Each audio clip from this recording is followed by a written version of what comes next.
guys, how you doing? I'm Chef Q Matisse Myers. I'm down here at the Southern Gentleman, located in the Buckhead Shops of Atlanta. I'm the executive chef there. Today I'm going to show you our fried chicken risotto, one of my great favorite dishes.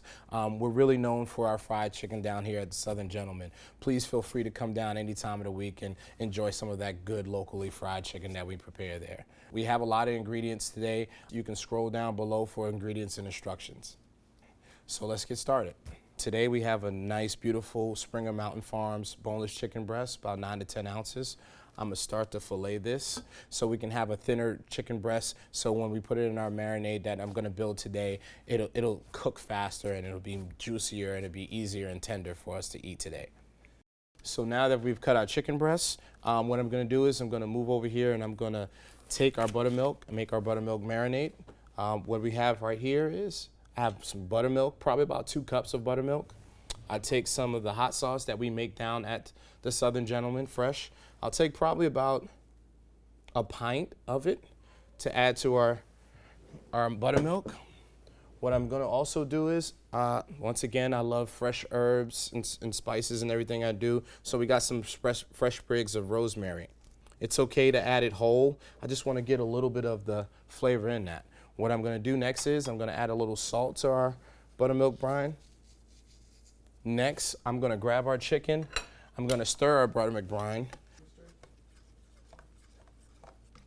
So I'm gonna grab our chicken breasts, put our chicken breasts inside our brine. Now our chicken's on our buttermilk. So what we're gonna do is we're gonna make a dredge for our fried chicken. I normally like to start off with some AP flour, a little bit of our panko, Japanese breadcrumbs. I'll add, in our flour, I'll add about a quart of AP flour, and then I'll add probably about a half a quart of panko breadcrumbs. In our dredge, I like to add a little onion powder, about 2 tablespoons. Then I'll add some garlic powder as well, about 2 tablespoons. What I'll do next is I'll just take my hand slightly and I'll just mix in everything into my dredge. Now that I have the components ready for my chicken, I'm gonna turn my cast iron skillet on. I'm gonna add some oil till it gets hot. Probably gonna fill my pan up with 3/4 full. I wanna bring the oil up to about 350 so we can cook our fried chicken. So while it's heating up, I'm gonna start over here on our risotto. First thing I'm gonna do is I'm gonna take probably about a cup full of risotto.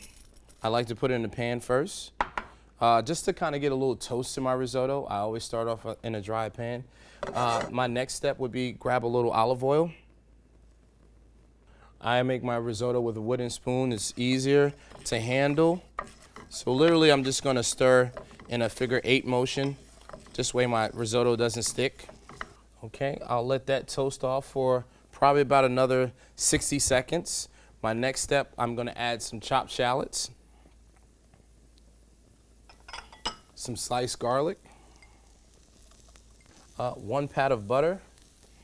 I'm gonna give it a stir again. My next ingredient, I'm gonna add a little white wine, about a cup.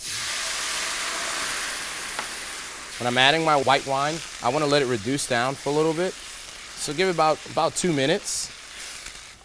I'll add another pat of butter. My next step, I'm gonna add some mushrooms. I love mushrooms, so as much as you like in your risotto, you can add as much as you want. You can use shiitake mushrooms, cremini mushrooms, any mushrooms that you're a fan of. My next, I'm gonna add some spinach. I love spinach as well, gives it a nice, great color.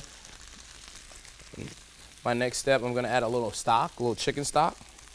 When you're adding your stock, you can add a little bit at a time, and as your risotto starts to swell up and take in all the liquid, you can add more. So I always keep a nice amount of chicken stock and the other components that you'll see, and also its heavy cream. So I'm gonna let that simmer for a little while. We're gonna go and check on our oil to see if our oil is up to temp. What I normally do is I grab some of my flour and I'll literally just dust it in the pan to see where we're at. Once it starts to boil, that tells me that I'm pretty much about ready to drop my chicken in. So I'm gonna take my chicken out of my buttermilk. I'm gonna place it into my flour dredge. So when you're frying your chicken, you definitely wanna make sure you get a nicely coated with your flour and your panko. This will give you a nice crunch to your chicken, and it'll be evenly dispersed all around the chicken. So then I'm gonna take my fried chicken, my battered chicken, and I'm gonna place it in my fryer. While that's frying, it's gonna take about 8 to 10 minutes on that chicken. I'm gonna check back on our risotto. You'll notice as your risotto starts to get to the point where it's almost done, is it'll swell up, and always have some tasting spoons around you if you don't know. You wanna make sure that your risotto is not too mushy and not too hard when you're cooking it. It's just like rice. Our chicken is there, so what we're gonna do right now, I'm gonna take this chicken out of my hot pan. Be careful, because you know the grease is still hot.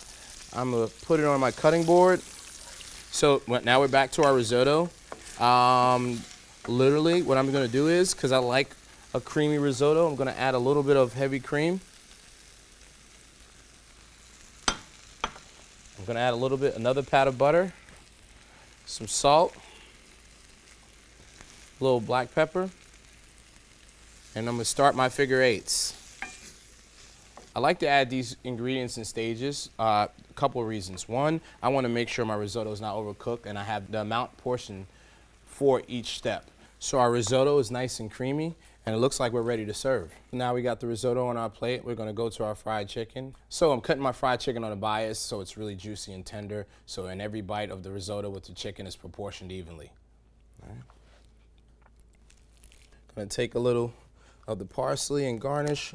What I'm gonna do next is I'll take my warm pan that I had my risotto in. I'll add just a little bit of the chicken stock, pat of butter, and a little bit of the heavy cream. And literally I'm just grabbing all the residual of the flavors on the bottom of this pan. And this is gonna be my sauce for my chicken. And there you had it. It's our fried chicken risotto. Please come on down and see us at the Southern Gentleman. Let us cook a meal or two for you. Thank you for having us. For more recipes like this, please visit springermtn.com. Thanks for watching.